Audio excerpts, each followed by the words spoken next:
finaliste de la dernière édition. Il a remporté les qualifications de cette Open il y a quelques semaines. Il est d'ailleurs double vainqueur de ces qualifications.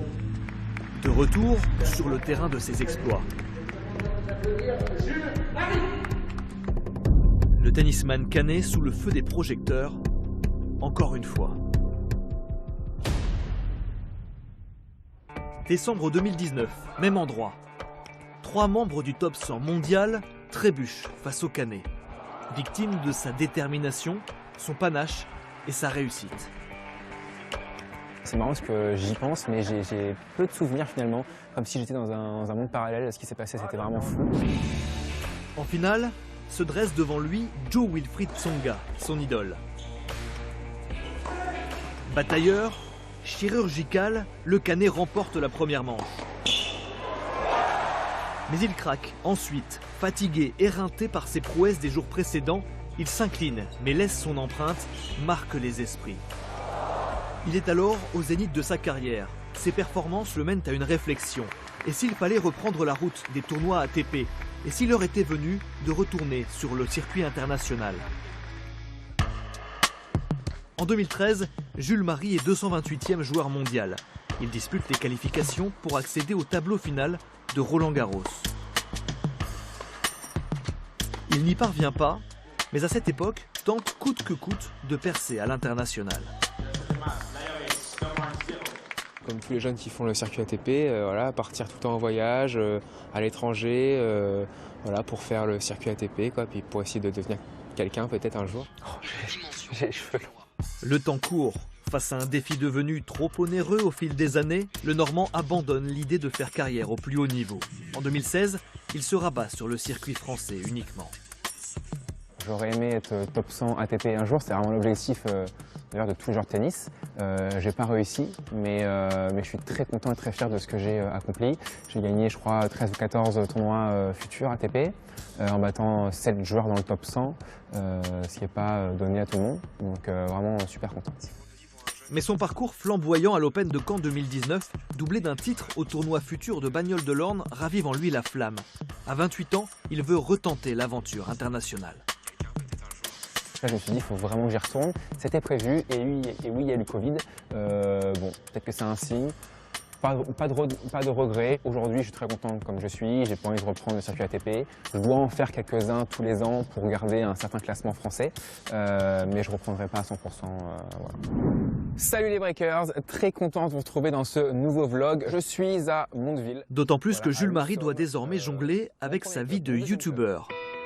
Le tennisman canet a profité du confinement pour développer The Court, une chaîne initiée par son frère où il montre son quotidien de joueur professionnel et y dispense des conseils. Je vous l'ai dit, pendant ce Roland, je vais vous faire plein de cadeaux. Et dans cette vidéo, je vais te dire 2-3 tips pour réussir ton service, ou tout du moins pour progresser au service. Parmi les contenus favoris de ses fans, ses analyses de match.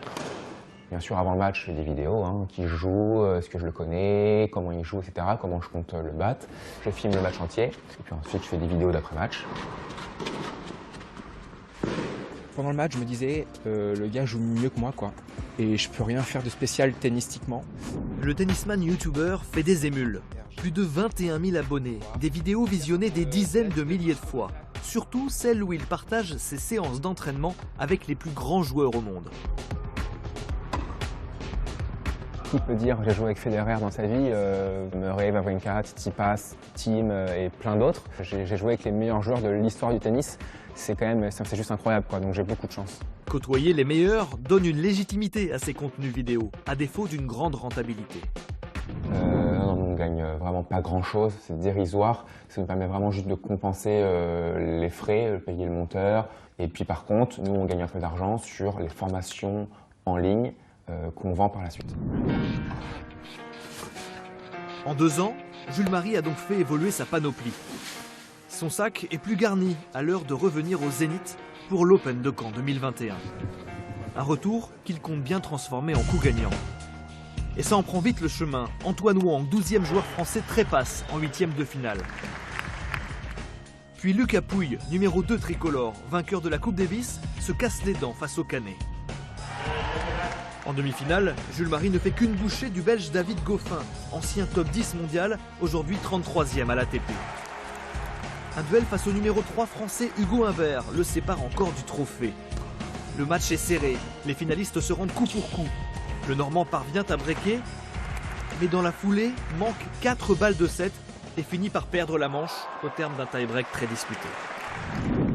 Touché, pas coulé, il repart de plus belle dans un deuxième set encore accroché, jusqu'à la blessure au dos de son adversaire. Endolori, Hugo Humbert tente de poursuivre, mais se résigne. Mené 5-3, il jette l'éponge. 821e joueur mondial, Jules Marie entre au palmarès de l'Open de Caen. C'est gravé, Jules Marie, vainqueur de l'Open de Caen. C'est un guerrier, il a un jeu qui est pas facile, pas simple, donc félicitations à lui. J'aurais préféré gagner à la loyale, franchement là je suis un poil déçu. Alors ça n'enlève rien bien sûr, tous les super matchs que j'ai faits, qui sont incroyables. Peut-être pas si incroyable que ça après tout. Son parcours en 2019 pouvait ressembler à une surprise. Celui de 2021 est forcément une confirmation. Et si les exploits n'en étaient pas?